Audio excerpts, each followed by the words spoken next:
Assalamualaikum warahmatullahi wabarakatuh. Pemirsa beriman, Rasulullah Shallallahu Alaihi Wasallam adalah manusia pilihan yang memiliki derajat yang sangat tinggi. Rasulullah Shallallahu Alaihi Wasallam adalah teladan bagi umat manusia, sebab dalam kehidupan beliau pun juga merasakan penderitaan kaum fakir dan miskin. Meski beliau seorang pemimpin umat, bukan berarti hidupnya bermewah-mewahan. Nabi bahkan pernah mengganjal perutnya dengan batu karena lapar dan tidak memiliki makanan untuk dimakan. Pemirsa beriman, berikut ada suatu kisah inspiratif ketika Sayyidah Fatimah radhiyallahu anha yang sedang kelaparan dan mendatangi rumah Rasulullah Shallallahu Alaihi Wasallam. Semoga kisah ini bermanfaat dan dapat menjadi nasihat untuk kita semua agar senantiasa mengamalkannya. Dalam kitab Musnad Fatimah Az-Zahra karya Jalaluddin As-Suyuti diceritakan ketika Sayyidina Ali bin Abi Thalib serta istrinya Fatimah radhiyallahu anha mengalami kesulitan. Mereka kelaparan sementara tidak ada sesuatu pun yang dapat dimakan. Kemudian Sayyidina Ali meminta istri tercintanya menghadap ayahandanya untuk meminta bantuan. Fatimah radhiyallahu anha pun pergi ke rumah Rasulullah Shallallahu Alaihi Wasallam. Sesampainya di rumah Rasulullah Shallallahu Alaihi Wasallam, Sayyidah Fatimah radhiyallahu anha mengetuk pintu. Ummu Aiman sedang duduk di sisi Rasulullah Shallallahu Alaihi Wasallam. Kemudian Rasulullah berkata, dari bunyi ketukan itu, pastilah ketukan Fatimahku. Tidak biasanya dia datang kepadaku saat seperti ini. Tolong bukakan pintu untuknya, berkata Nabi Muhammad Shallallahu Alaihi Wasallam kepada Ummu Aiman. Kemudian Fatimah radhiyallahu anha masuk dan duduk di hadapan Nabi Shallallahu Alaihi Wasallam, lalu memujinya, bersolawat kepada Nabi, dan dengan bahasa yang sangat halus, dia menunjukkan dengan cara yang sangat santun. Di hadapan Rasulullah Shallallahu Alaihi Wasallam, Fatimah berkata, "Ayah, makanan para malaikat ialah mengagungkan, menyucikan, dan memuji Allah. Tetapi aku dan putramu, serta cucu-cucumu, tidak punya sesuatu untuk dimakan. Bisakah ayah memberikan bantuan?"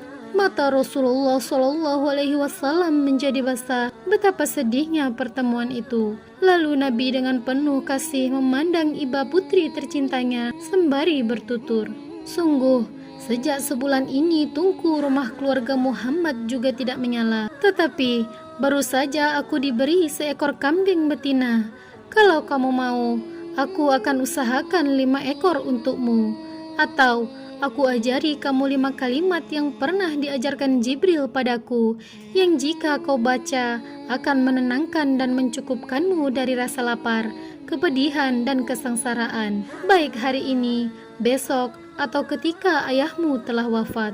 Tutur Nabi Muhammad SAW kepada putri tercintanya. Kemudian Fatimah radhiyallahu anha menjawab, "Ajarilah aku 5 kalimat yang pernah diajarkan Jibril kepadamu." Nabi pun mengajarkan 5 kalimat itu.